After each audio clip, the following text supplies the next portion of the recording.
Hello and welcome to the Strike a Balance podcast for working homeschool moms. This is Charlotte Jones. I'm a homeschool coach and homeschooling mom of twin boys. I know it can feel really overwhelming to keep all the balls in the air all the time. So each week I chat about tips and strategies for being a happy and thriving working homeschool mom that you can implement in your life too. I also speak to awesome and inspiring women who manage to juggle homeschooling and work successfully and find out what their secrets are. Be sure to check out my Working Homeschool Mom Time Audit and Mindset Challenge in the show notes and sign up to my newsletter for lots of cool homeschool freebies. And if you ever need to chat, please book in a session with me. I'm so excited for you to be here and I hope you'll get so much value out of this episode. So let's get started. Today I'm talking to Dachelle McVeigh. She blogs over at Hide the Chocolate, which is the best name ever, and runs online book clubs at Literary Adventures for Kids. Welcome to the podcast, Dachelle. I'm so excited to have you here. Thank you very much. I'm excited to be here. So before we get down to it, I just want to warm up with a fun question. So if you were to publish your autobiography today, what would be the title and why? So this one's kind of a hard one for me. I would like to think it would be something lovely, like she was a wonderful wife and mother, but I think it would be something along the lines of she just thought it would be fun. That's a I have good a one. tendency, I have a tendency just to do things because it sounds like fun, and then I think about it after the fact. Okay, awesome. I like that. Yes, I think we all need more fun in our lives anyway. And could you tell us a little bit more about yourself? Sure. So I am a homeschooling mom of three. Well, actually, just two now. One is in college. I have one in high school and one middle school. And I also own my own business. Like you mentioned, I blog and Hide the Chocolate, but mostly I spend my time writing language arts curriculum at Literary Adventures for Kids. And the part that makes the title of the autobiography kind of fit together is I didn't really mean to do any of this. My kids were in a private school and they were doing actually pretty well. But I just kind of noticed that school wasn't what it was when I was a kid. And I just kept thinking there were so many things they were missing. They weren't getting to go on field trips. They weren't getting the arts. They weren't getting all the things that I thought were really important to a good education. And then I kept pulling them out of school to do fun things like go on trips and things. And we really got into homeschooling not because of some reason like my kids were doing poorly in school or they were being bullied or anything like that. It was literally because I thought it would be fun. I thought it would be fun to have the kids with me and we could actually see history by going out and seeing things in field trips. We could study science by actually seeing the science happening instead of reading it in a book. And it just kind of morphed into that. My business morphed the same way. We were just having book clubs and fun. And somebody said, "You need to turn this into a business." And I was like, "No, no, no. That. I can't do that. Everybody can do this." And they're like, "No, they can't. You can turn this into business." So everything I've done in life is just because I thought, well, that'll be fun. Let's try that and see what happens. Okay, awesome. You sound like the best mom, except for the fact, obviously, that you're hiding the chocolate from your children, right? Yeah, they keep finding it though. Yeah, they've got a sixth sense for that, though, don't they? They do. And so, how long have you been a working homeschool mom? Okay, you said you decided, obviously, because sounded like something fun. But how long have you been a working homeschool mom? So I started my business in 2016. So it's been about 6 years, maybe a little bit longer than that. Is how long I've been working in homeschooling. Okay, and how do you stay organized? How do you manage to balance working and homeschooling? Well, I don't believe there is such a thing as balance. I feel like some days it's all about work, and some days it's all about homeschooling, and some days it's a little bit of both. But it's generally chaos if I try to do a lot of either at the same time. I have a good friend who says there's no such thing as balance. We juggle around here, and I love that because I feel like that's what I do. Is I do a lot of juggling. I don't feel like I keep myself completely organized, but I have a great group, a mastermind group that keeps me kind of accountable. And I feel like really the only way you can keep yourself together is to have a community. And when you have that community that helps you and says, "Don't freak out. It's okay. You didn't make that deadline. It's okay." Whatever. Or the kids are having a meltdown, and so the entire day is shot as far as work goes.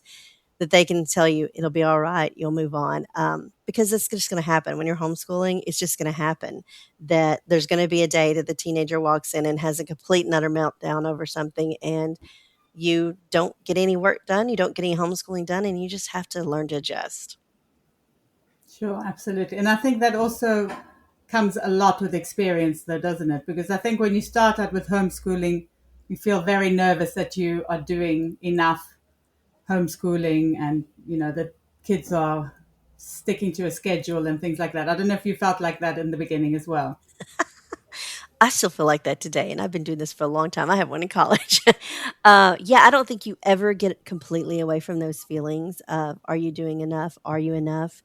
Even my kid who's in college, and he's about to graduate from college, I still am constantly questioning myself. Am I helping him in this way? Am I helping him to be adult that way? Am I forcing him to move on his own and do these things? And, you just, if you're a parent, you always have that. If you're a homeschooling parent, it's worse because you can't even say, "Oh, well, somebody else, that's their job." It's all your job. But the problem with that is if it's all your job, then everything gets loaded on you. And if they fail or they succeed, that's on you. And really, we need to back away from that idea. We need to be like, give our children more ownership of their education and let them kind of make some of those choices as my kids have gone into high school. And by the way, I learned this the hard way. I did not learn this because I was just brilliantly thinking of this, and it's always been wonderful. But you have to give them independence, and as they've moved middle school to high school, I've had to let go of so much and tell them, this is their education, not mine. If they want to do something for a career in life, then they need to be thinking about that because I can't tell them what to do. And so we've become more of a partnership over the years instead of me just telling them, this and teaching them this. I call myself more of a facilitator now. And I think that's what we have to get to as homeschooling parents is to let go of some of the we have to do all, we have to be all, and let them kind of take charge of their own education.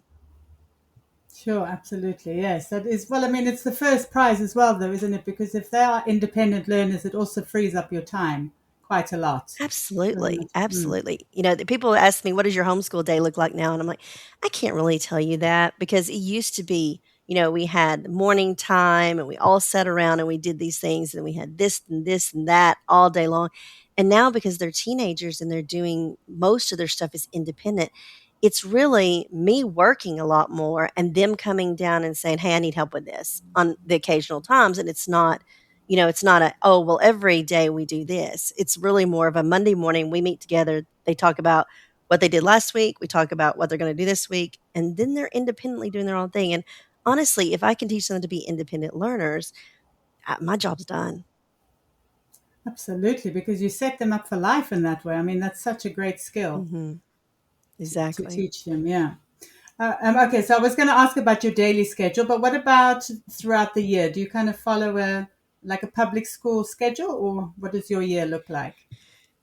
It used to be we year-round schooled, and we do that still some a little bit, but my daughter, who is in high school, she's in dual enrollment courses, and so she now has breaks, like spring breaks, because these are college courses or summer breaks and things, and so she likes to do things during that time, so we've kind of moved into more of a traditional schedule. I really liked the year-round learning because I live in Tennessee, and it is really hot here.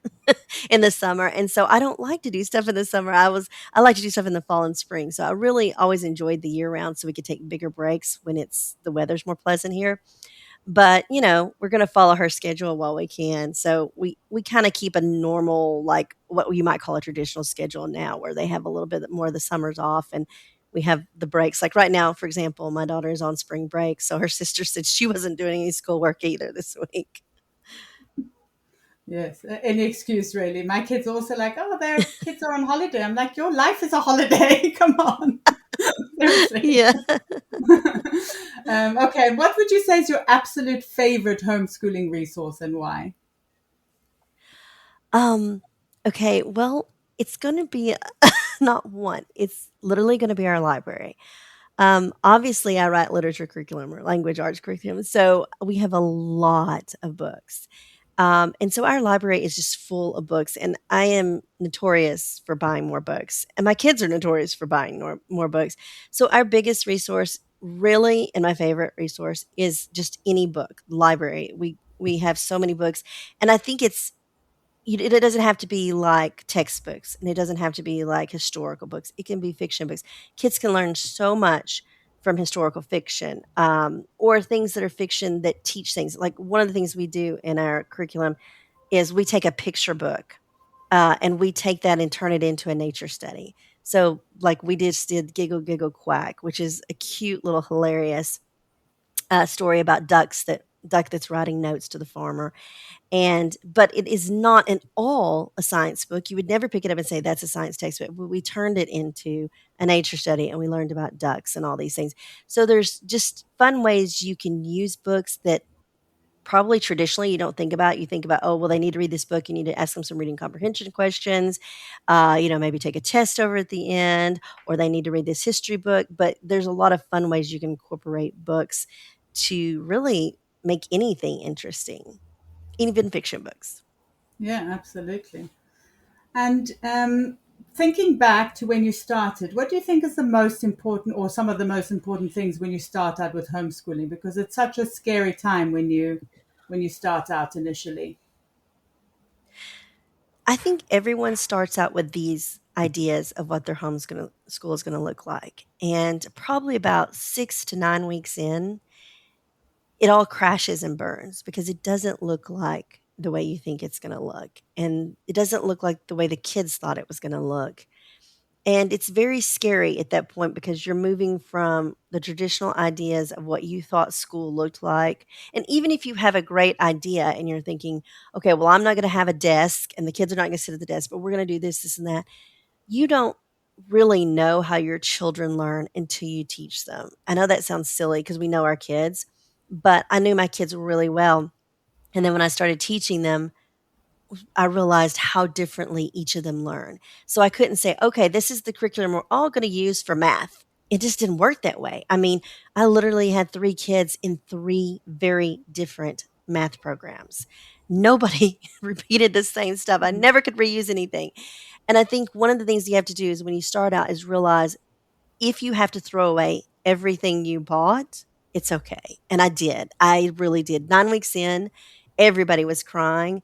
I threw away probably three-fourths of what I had purchased and was so excited about using because it was not working and we had to just regroup. And I think that's the biggest thing is when you're starting to homeschool, the most important thing to remember is you're doing this for your family and it doesn't matter what it looks like to the outside world, that you're doing what's best for your kids. And if they don't learn math the way all their friends are, it's okay. I mean, I had my daughter one time come in and she was in tears because her cousin kept saying, "How do you not know fractions?" And she was in like first or second grade. And I said, "Well, that's because we do a mastery program.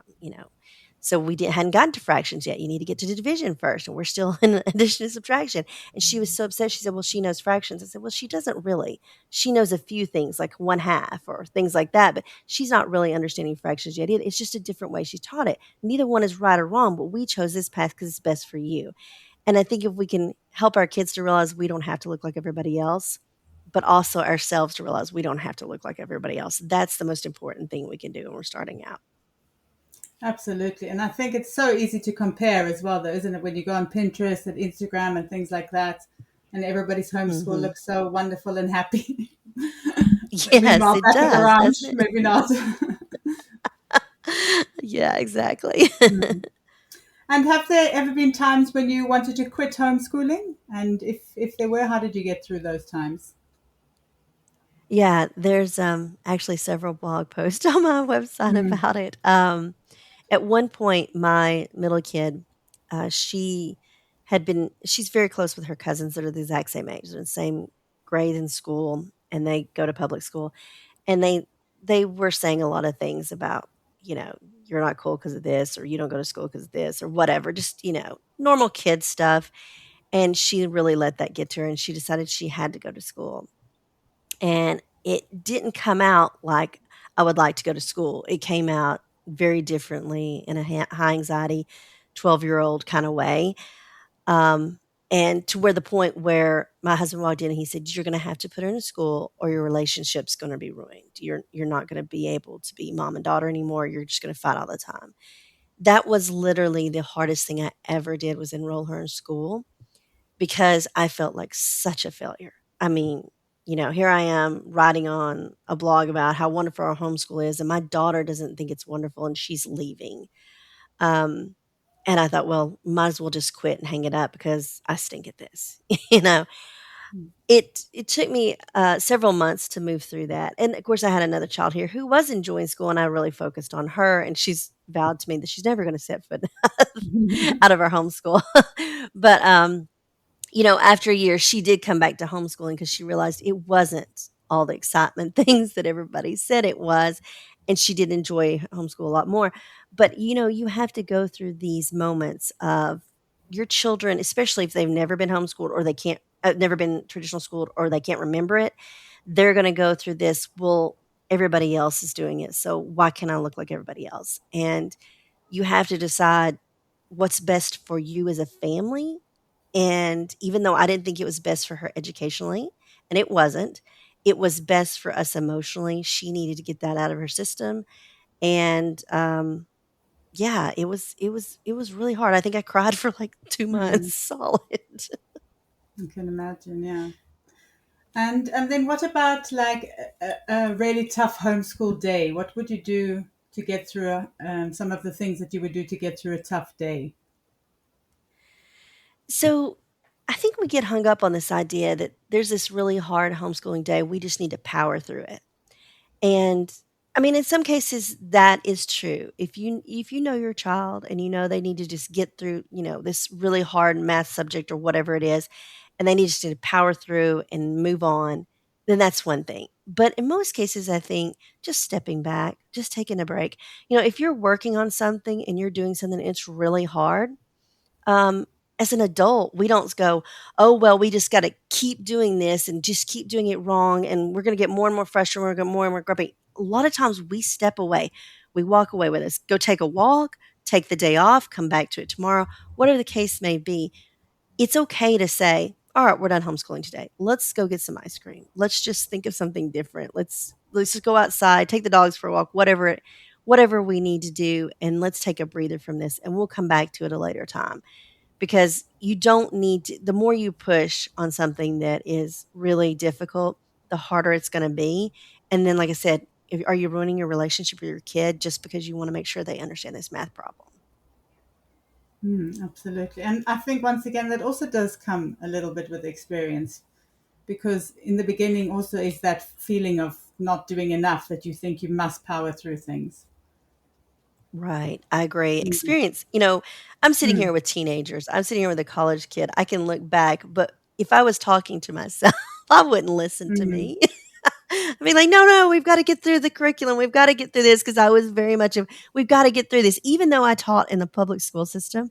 And I knew I have never finished ever a book, ever in teaching school. I knew that didn't happen, but it doesn't matter. It translated to homeschools. We have to finish this. We have to get through the curriculum. Even today, it's still hard to say, just yesterday, my daughter and I were switching sciences. And she was like, "Well, do I have to finish this one?" And I really had to just force myself to say, "No, you do not have to finish the mm. science curriculum. We have gotten enough of this. We can move on to something else." Yeah, absolutely. Yeah. It's also like you're trying to prove, though, as homeschoolers, that you do better than school, I think, as well. That's also that kind of, there's an element of that, I think, sometimes. Oh, absolutely. You Mm, you always feel like you're coming from behind, and you mm, have to show somebody, because people ask questions. Now, I will say that 2020 taught us a whole different world of homeschooling. It's not quite the same as it was before, but I feel like it's gotten better. People aren't asking nearly as many questions, and there's a lot more homeschoolers in the world. But yeah, you always feel like people are judging you, I think, and you want to. That's part of that pressure as a homeschooling parent, to make sure that your kids are succeeding in what your definition of success is, because other people are looking at you and they're judging, and that could be members of your own family. So oh, that's yeah. hard. Yeah, absolutely. Absolutely. And then how important do you think mindset is for being a successful working homeschool mom? Uh, Mindset is probably 98% of everything I do. Having my head in the right place. If my head's not in the right place, I don't get anything accomplished. Um, I was saying that I have a friend that I use as my accountability partner a lot, and I'll just have to call her some days and say, I'm getting nothing done. I mean, I've worked all day and there's lots of things that I'm sure have been accomplished, but I feel like I've gotten nothing done because the things on my to do list weren't completed.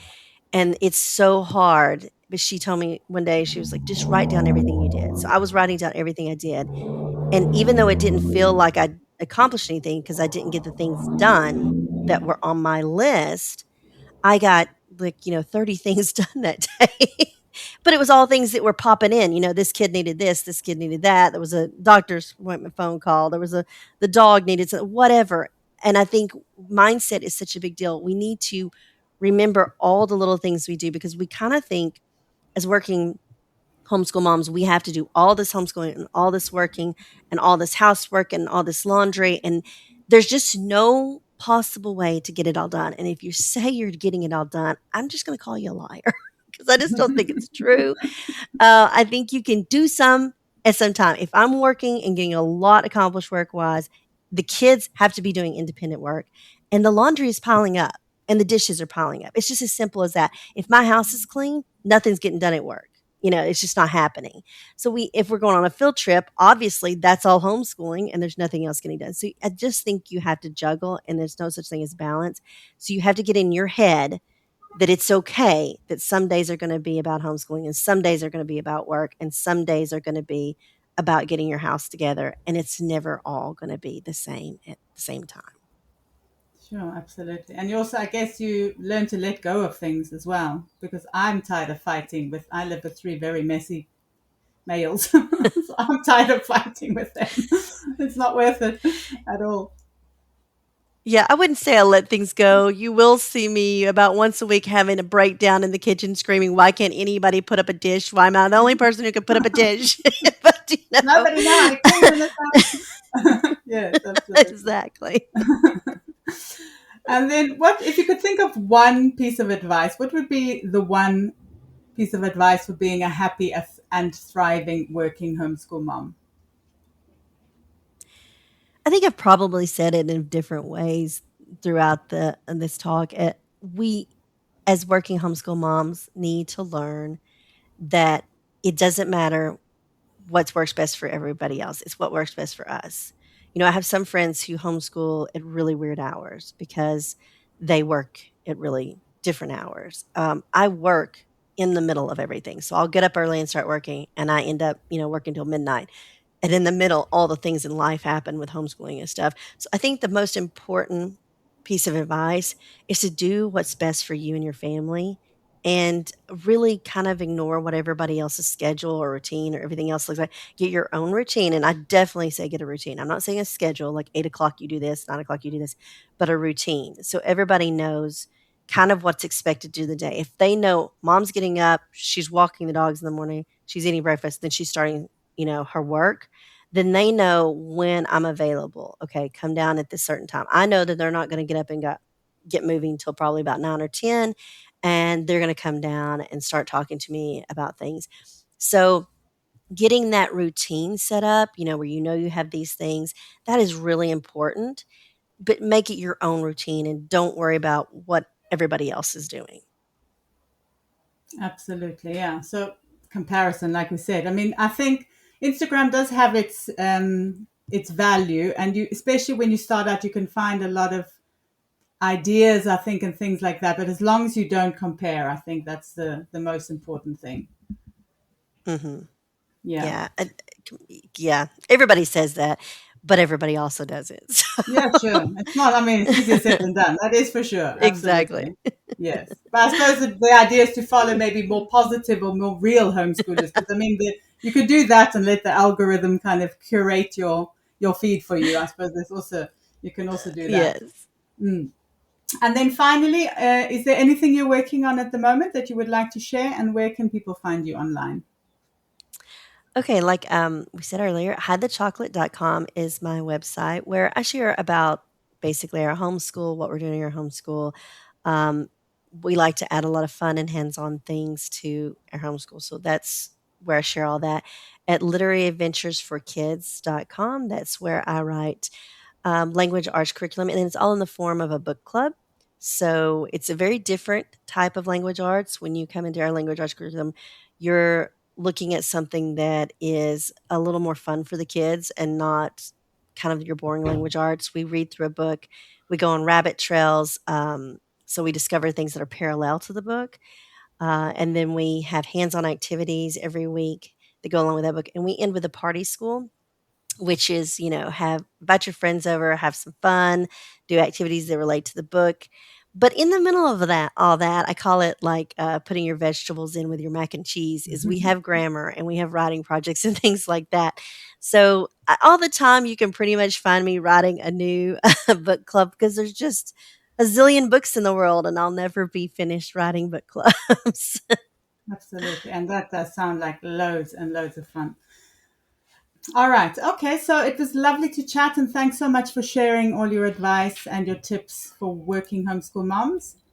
And yeah, thanks for your time. It was lovely to chat. Thank you. I appreciate it. I really hope you enjoyed the episode. Drop me a DM on Instagram or post on the Working Homeschool Mom support group over on Facebook. And let me know what resonated the most with you. It would also be great if you could rate, review, and subscribe, or share the podcast with a working homeschool mom who might need it. It's my mission to support as many working homeschool moms as possible. Until next time, take care.